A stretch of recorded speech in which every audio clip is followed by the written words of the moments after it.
Okay boys, I'm going to be showing you the best way to loot weepon woods in this video. I'm talking the best way to rotate out of there for kills, and I'm going to explain to you why it's one of the best W keying POIs in Fortnite right now. It's so overpowered, and on top of that, I'm going to be telling you the best buildings to loot as a duo, as a solo, as a trio. No matter what game mode you play, I'm going to be giving you the best loot route for weepon woods, and on top of that, I'm going to show you how to play passively, how to play for as many kills as possible, and just everything you need to know about the POI. So let's jump straight into it right now.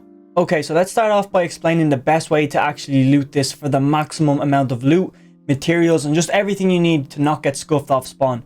So we're going to just put the chests on right now. We can see there's 5 chests in this building, there's 7 chests in this building. Now this building does have access to all these caravans around here, so you get a shit ton of metal. And you have the option of just dipping away. What I mean by this is, if you get completely scuffed going here, which is really unlikely, and that's what's so good about this spot, is that you land here and you don't really get heavy contested, and most likely you just don't get contested at all. So you can land here and get some really solid loot. And then I want to explain to you how we're going to be using up here to rotate for the maximum amount of kills. We're going to be using the pad up here, but I'm going to get into that a bit later. So let me just talk about the loot situation first. We can loot here and get these caravans as well below. So let me just outline everything. We can get the caravans down below as well, and that's a good portion of loot. That's potential of 6 chests, and if we want to, we can just dip out here. That's what is so overpowered about landing here and these buildings, because we have the option to just leave if it's too contested or we don't feel comfortable taking a fight with our opponent because of A, the way he plays, or B, you're just not confident enough in yourself and you don't want to risk your whole tournament game off one fight that isn't going to make much of a difference. So you'd rather take a pad here and either rotate for placement or for more kills. Now let me just get back on track. We have a nice amount of loot here, and when I turn on the floor loot, it's not too shabby either. Look, watch, floor loot, 15 and 5. We're coming out here with 20 potential floor spawns, but the guy coming out of here is coming out with way more loot. He's coming out with more chests, more floor loot, and on top of that, he's got way more ammo crates than you. Like 13 and 2 out the back. He's got 15 ammo crates. And then I'm pretty sure he does have freezers, ice boxes is what they're called here. He got 3 of them, bro. So he's coming out here at 100. And I'm pretty sure, well, I'm not actually pretty sure, but I'd like to think that the ice boxes are 100% spawn rate. And I really do think they are, but I'm not sure. That's why someone in the comments might correct me on that, because, you know, just to let other people know. But let's just go on the fact that they are 100% spawn rate. You're coming out here at least 150, because they're going to give you some slurp fish and you're going to be vibing. Even if they don't give you slurp fish, you're going to have some floppers and stuff to back you up. So you're solid, bro. That's why landing here is way more overpowered than the other spot. Now, it does have the advantage of dipping here, but that's not to say that over here you can dip this way as well and just go right. It takes a bit longer, bro, but you do have the access to all of the cars here. So if you need to dip, you can take this top POI and just go. Now, this is what I really need you to understand. When you look at the loot, okay, and this building in like, I'm stuttering, bro. When we're talking about trios, look at this building, okay? I didn't mean to zoom in, but look at this building. Okay, let me zoom out again. 7 chests. Okay, that's like what? If you land there as a trio, 2 chests each.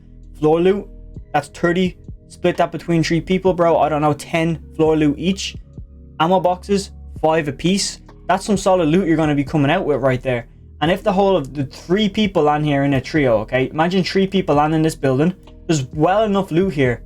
And I want to tell you that because even if your opponent lands with you, he's not going to land on top of you. So he has all of this area to loot, okay? He can loot all of this. And he still won't get as much loot as you. And he definitely won't get it as fast as you're collecting it. So imagine how long it would take, how quick you can loot this building with 3 people. Versus if he has, what, like 1 player here, and then there's another player here, and then maybe another player there. Or even if he runs 2 people in this building, and then 2 down here, or like 1 down here, you get me? Like, the split doesn't work in trios. He cannot get as much loot as you can, and definitely can't do it as quickly as you can. So therefore, you win that fight. And not to mention, you have high ground. And if shit goes bad for you where you land here, you've got this bridge. Look how easy it is for you to get to this bridge. And you've got this house. You get me? Now I want to talk a bit about rotation. You know what building to loot? It's up to you to split the loot between you and then decide whether you're going to W key. But the best way to W key, before I actually talk about rotations, is to just go straight up here. Aim for this roof right here. On this edge right here, get up and just chill on the roof. And then knock 1 person. You need to knock 1 person, and then you can easily drop and go for the rest of the team. Because in trios, if you knock 1 person, basically the whole team is decapitated because they're going to lose a nice bit of confidence, and one person is going to have to res, which means if one person is reviving and one person is down, that means 2 people are out of the equation and can't do damage. So while them 2 are getting rezzed, you knock another player, and then you go for the cleanup on the whole team, and it's pretty simple, bro. It will work out. Look, like, I know it's pretty magical the way I'm saying it's just going to work out like that. Trust me, when you knock one person in trios, it's a GG. But now when it comes to duos and solos, it's a bit different. I still recommend that you land this building as a duo and loot the whole thing up. But in solos, I have a bit of a different loot route for you. I suggest landing here, okay? Landing here on this bridge, looting this whole bridge, taking this house, and then going up here and taking this. And the reason why is because this will get a bit contested in solos, which is something I've noticed. And also, Weeping Woods, just for people who have like lower spec PCs, is the worst place for performance on the map. You will be, trust me, prepare. If you're having a late game in Weeping Woods and it's in moving zones, it will be so laggy, bro. I know it from watching FPS test videos. When people go here to test FPS, it's because it's the laggiest spot. I don't know whether it's because the amount of trees or just the amount of different spawns here. I really don't know, but it is just the laggiest place on the map, and I mean that in all ways. I'm not just saying it's super laggy. It is the laggiest spot on the map, okay? Now look at the loot you're picking up by landing here. It's not as much as the other spot, but it keeps you out of harm's way. You're getting, again, 7 chests on this loot route, and if you need to veer off, you can go up here and take more, but then turn this off and put on floor loot. 4, 11, and 8. You're coming out with, I think, actually just as much as up here. Definitely not 30, but more than 20 like floor spawns. And for solos, that's extremely well. And you're avoiding everybody that landed here. And it's important to play a lot more passive in solos off spawn, because once you're gone, you're gone. You get me? No one's collecting your reboot card. It's back to the lobby. And in a tournament, that can be crucial. And you could just ruin your whole tournament game because of that. So just make sure you're following that loot route right there. And now I just want to show you the actual, like, I guess, best methods on dipping out of here. And also, one little free tip. When you go up on top of this, it can catapult you all the way over to here, and that's where you can get a cleanup if you want to play more aggressive. You get me? Just use this and go flying in the air over to here, and you're really chilling. Just zoom through the trees. But anyway, let's talk about rotations. Okay, first of all, I'm going to outline all the different ways of rotation out of Weeping Woods. We're going to start off, we've got this pad up here, and this is very crucial for the rotation because you can go to Bony Burbs from here. So something like this, you can go to Bony Burbs from up here. And if you can get to Bony Burbs, bro, you can pick up a lot of kills. Now, you're not going to land in Bony Burbs. You're probably going to land somewhere down here. But, like, it's a quick way to get to Bony Burbs, if I'm being honest with you. Then, if you want to play passive, you've got something like this rotation method down here, where this stream will just take you down. And now you can go into Slurpy Swamp if you want to relax. Or maybe Slurpy Swamp was first drop, and you feel like there's going to be more kills in Slurpy Swamp than Weeping Woods, so you want to, or then Bony Burbs. So instead of W keying Bony Burbs, you're going to W key Slurpy Swamp. It makes sense. It's understandable. You also have this little thing up here, which will sling you over here. Okay, actually, I want to do that out of blue. It will sling you over here like this. So now you're over here, which means, like I said just earlier, it's a great loot route if you want to, like, even in trios, if you want to land at this building, but make your way all the way over here, you can still hit this pad to go over here. Then you can take a car and go up here. Now it's a bit slower, but once you get a car, go up here, and then you go all the way into Boney, you're really just vibing, bro. You're just chilling. But I'm just showing you all the different rotation methods out of here. Then, of course, you can, I guess, go to Holly Hatchery. I'm not sure why, but you have cars, okay? You have car spawns all up here, and you've got car spawns. I think one truck spawns down here like a Jeep, and you can just drive all the way out here onto the road. Or you could just drive all the way up here and just follow this road down, and again, get into Bony Burbs. Now, I'm not going to argue with you about the best rotation method, but I'm telling you, if you want kills, definitely hit this pad right here. This is real important to understand, especially for W key players. Hit this pad right here, because it's going to put you into Boney. And I've said this before in other videos, but I'm going to say it again, so make sure you're listening. Let me zoom out real quickly, boys. Let me get off this. Let me zoom out, okay? When you have Bony Burbs, I'll show you the most stacked POIs in the game, okay? And if you can play these just right, you're going to be really chilling. We've got Bony Burbs, is one of the most stacked mid-game. You don't get a lot of people landing here, but when I mean in mid-game, it's super stacked. And then Corny Complex, also super stacked off spawn and in mid-game. Pheasant Park, stacked off mid-game. Sometimes you get a few, late game fights there, but nothing really happens mid-game, I don't feel. Believer Beach, stacked off spawn. And they're probably the most, like, contested drops. But you have Lazy Lake as well, but it's just a bit out of the equation. But they're like the top drop spots. You're going to be getting in trios guaranteed teams there every game, except for Boney off spawn. I've gotten free drops in Boney before because people assume it to be a super aggressive POI and they think it's going to be chaos, but nobody lands there and it's free like 90% of the time. But mid game, everyone rotates through here, and it's pretty obvious to see why, because when you're rotating out Pleasant, you're going to go down here and you're going to take the slurp trucks and go into Boney. When you come out of Believer Beach, you're going to go into Boney. When you're rotating from Corny Complex and if you land there, you're going for kills. If Pleasant isn't in zone, you're going to be like, okay, Boney Burbs. So everything links to Boney Burbs. And same thing, when you look at this very carefully, Holly Hatchery connected to Boney Burbs, or if not, it's going to be going through Weepin. Slurpy Swamp through Weepin up the creek.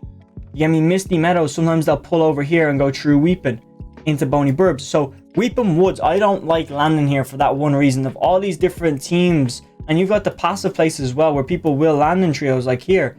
And look at all of them, they run through Weepin. So you need to get out of there as quickly as possible. And that's why this pad is so overpowered, okay? Is because it's just chilling right here. No one's really going to bother you. Now, this mountain mid-game can get pretty awful if you don't have it.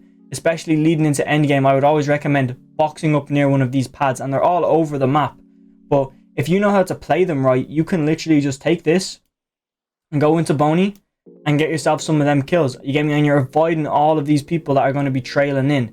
Not so much avoiding them, but getting ahead of them, because by the time you rotate on foot into Boney Burbs, Believer Beach is going to be there, and they might already have high ground first. And trust me, it's like that, bro. It's that main building in Boney Burbs. You need to get that first. That's the first thing you should do when you're in Boney Burbs, is take the main building and have a look around, and then see if you want to push them or try and knock one if you're playing trios. You know, just do as much as you can to get an advantage, and high ground is probably the best advantage you can get by being in there. But just back to what I'm saying, everybody rotates through Weepin Woods, the same as Boney Burbs. Nobody really lands Weepin, but everybody rotates through it. And the thing is, you've got the river, you've got the zip line, you've got this I don't know, the big primal pad thing. You actually have this pad up here, you've got the trucks, you've got the reboot van. There's so many reasons why people go through Weepin. You've got the materials. There's so many reasons.